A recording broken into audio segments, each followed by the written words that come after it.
Hello everyone, welcome to Bio Lessons with Kalyani. Today we will be discussing about one of the most important as well as confusing topic from the excretory system, that is countercurrent mechanism. So let's dive into the topic. Now, first let's start by understanding what is the meaning of the word countercurrent. Counter simply means opposite, current means the flow of the fluid. Now, if we have two systems, let's say A and B, and they are placed close to each other, and the fluid flows in them in opposite direction, then they constitute a counter-current system. Clear? Now, why such system is important? Look, in such type of systems, exchange between the two systems, that is between A and B, becomes very easy.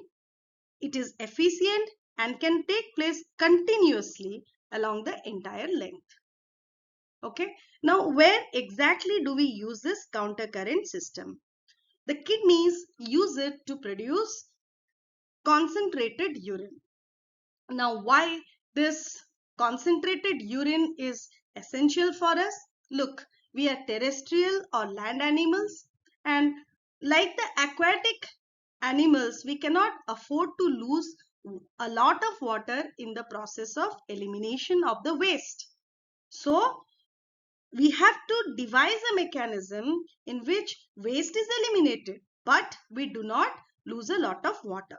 So, in this scenario, countercurrent mechanism helps or comes into the picture. Okay. So, the kidneys needs to create high concentration, that is high concentration of solute or high osmolarity in the medullary region. But we have a major challenge. Kidneys is traversed by a lot of blood vessels, and these blood vessels can wash away or take the solutes or disturb the concentration gradient. So the kidneys has to find a way to create the concentration gradient or increased concentration in the medullary region, and it also has to devise a way in order to preserve the concentration gradient. Clear? It will be more clear with the picture in the next slide. Let us now understand countercurrent mechanism part by part. The first part is creation of the gradient. What is the meaning of creation of the gradient? It simply means increasing the solute concentration or the osmolarity of the medullary region. And this is achieved by the U-shaped structure, that is loop of Henle. And it is possible because of the different permeability of the different parts of loop of Henle. Now, descending part of loop of Henle is permeable to water and impermeable to solutes, while the ascending part is permeable to solutes and impermeable to water. So what exactly happens is ascending part of loop of Henle releases NaCl in the medullary space or the interstitium, and this in turn increases the solute concentration of the medulla. So this increased solute concentration in the medulla leads to a hypertonic solution and hence the release of water molecules from the descending limb of Henle. Next, collecting duct also comes into the picture. Let's see how in the next slide. So let us see how collecting duct supports the medullary osmolarity. Now look, the loop of Henle ascending limb, it has released NaCl. Okay. Now this NaCl has increased the concentration in the medullary space, which in turn led to the release of water molecules from the descending loop of Henle. Also, the collecting duct, which is close to the ascending limb of Henle, tends to release water with the help of ADH. This ADH does what? It creates a transient pores in the collecting duct, and through these pores water comes out because the surrounding environment concentration is more, right? So this release of water in turn concentrates the filtrate or the urine which is present inside the collecting duct. So inside the collecting duct, the concentration of the fluid has increased, and this increase in fluid concentration leads to increased urea concentration in the collecting duct. Now, some of the urea molecules pass through the collecting duct and enter the medullary space. And this urea molecule also aids in increasing the medullary concentration further, or this urea molecule released by the collecting duct enhances the medullary osmolarity, and hence the statement collecting duct supports medullary osmolarity, I guess, is clear, right? So the urea molecule hence released is again reabsorbed by the ascending limb of Henle. Again it reaches through the distal convoluted tubule to the collecting duct, and again it tends to come out, and the cycle is repeated. Okay, I think the second part is clear for you guys now. Let's now look at how this concentration gradient is maintained or preserved. So here Vasa Recta comes into the picture. Vasa Recta is the blood vessel network which runs parallel to the loop of Henle. It has also the descending limb which is adjacent to the ascending limb of loop of Henle, and if you see, the flow of fluids is opposite. Similarly, the ascending limb of Vasa Recta is parallel to the descending limb of loop of Henle, and the flow of fluids is countercurrent in them as well. Now what exactly happens? The ascending limb of loop of Henle, it has released NaCl into the medullary space. Okay, collecting duct has released urea in the medullary space.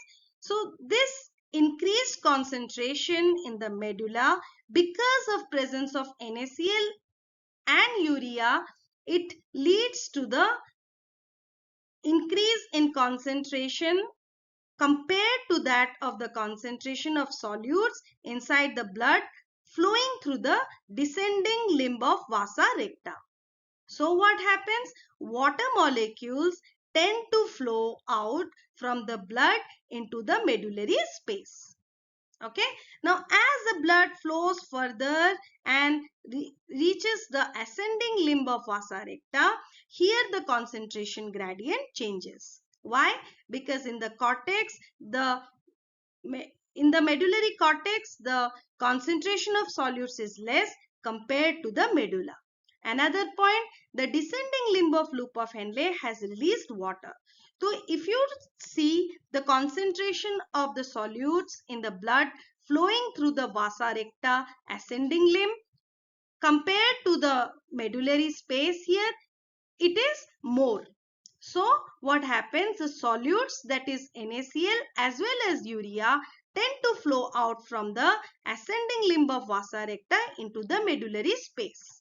Okay, and water molecules in turn tend to flow inside the Vasa Recta ascending limb and are carried away by the blood. So two things are happening here. The solute concentration is maintained. Whatever solutes the descending limb of Vasa Recta has picked up, it is given it back into the medullary space in the ascending limb. But it is also carrying away the water molecules that are released by the medullary space through the blood running from the ascending limb of Vasa Recta. So the gradient is preserved. Along with that, the water is also reabsorbed, and the ultimate result is the concentration of the urine. So I hope that is clear that Vasa Recta is, that's why called as a countercurrent exchanger. Is that clear? Let us now integrate the three concepts and understand through the single NCERT diagram given here. So look, countercurrent mechanism is essentially the process in which we are producing concentrated urine, even though we are drinking very less water. And this is an adaptation strategy for the land animals. There are three key players here. The loop of Henle, which helps in creating the concentration gradient. That is, if you see the cortex, the concentration is less, 300 milliosmol, and as you go down into the inside of the medulla, it increases, that is 1200 milliosmol. So that gradient is created because of the loop of Henle. So it is called as a counter current multiplier. Second is the collecting duct, which helps in increasing the medullary concentration by releasing urea, hence called as a counter current enhancer. Then the third key player is Vasa Recta, which helps in preserving the concentration gradient without the washout of the solute. That's why called as the counter current exchanger. Okay, what exactly happens here? Look at the ascending limb of loop of Henle. It actively pumps out NaCl, which increases the solute concentration, where in the medullary space or interstitium. This leads to the release of water from the descending limb of loop of Henle as well as the collecting duct. Collecting duct has the influence of ADH. Under that influence, water is coming out. So net result is concentration of the filtrate inside the collecting duct, or the concentration of the urine is increased. So urine becomes more concentrated. So this concentration of urine also increases the concentration of urea here. So some of the urea comes out. This urea, which are some of the urea molecules which has diffused out of the collecting duct, further enhances the concentration of the medullary region. So that is why it is called as the countercurrent enhancer. Now this urea molecule again can be taken up by the ascending limb of loop of Henle. It can go to the DCT, again to the collecting duct, and then again it can diffuse back. This process is known as urea recycling, which is important to urea recycling is an important process which helps in enhancing the concentration of the solutes in the medullary region. Now look at the Vasa recta, how it acts as in maintaining or preserving the concentration gradient. This is the descending limb of Vasa recta, which is parallel to the ascending limb of loop of Henle. As the concentration of the solutes in the medullary region is more, because NaCl is present, also urea is present. So this NaCl tends to diffuse inside the blood, and some of the urea can also diffuse, and water comes out from the Vasa recta inside the medulla. Now what happens as the blood further moves and goes up in the ascending limb of Vasa recta, the concentration of the cortex region is less here compared to the medulla. Additionally, what has happened? The descending limb of loop of Henle has released water. So if you compare the solute concentration in the ascending limb of Vasa recta and the solute concentration in the medulla, the concentration of solutes is more in the Vasa recta. So NaCl tends to diffuse out and water tends to diffuse in. So whatever NaCl the Vasa recta has taken up in the descending limb, it has again it gives it back to the medulla in the ascending limb. But the water which was present in the medulla is uptaken and carried away by the ascending limb of Vasa recta. So what is the net result? The solute is not washed away, the concentration gradient is maintained, but it helps in reabsorption of the water. Okay, so this is the entire concept. I hope you are very clear about it. I hope you are clear about the concept of countercurrent mechanism and why it is important. Also, I will be providing important PYQ liners from this topic in an attached PDF and practice MCQ questions. You can go through them and reach out to me if you have any doubts in this topic. If you enjoyed the session today, please hit the like button, subscribe to my channel for more engaging videos. Thank you everyone. Have a very good day.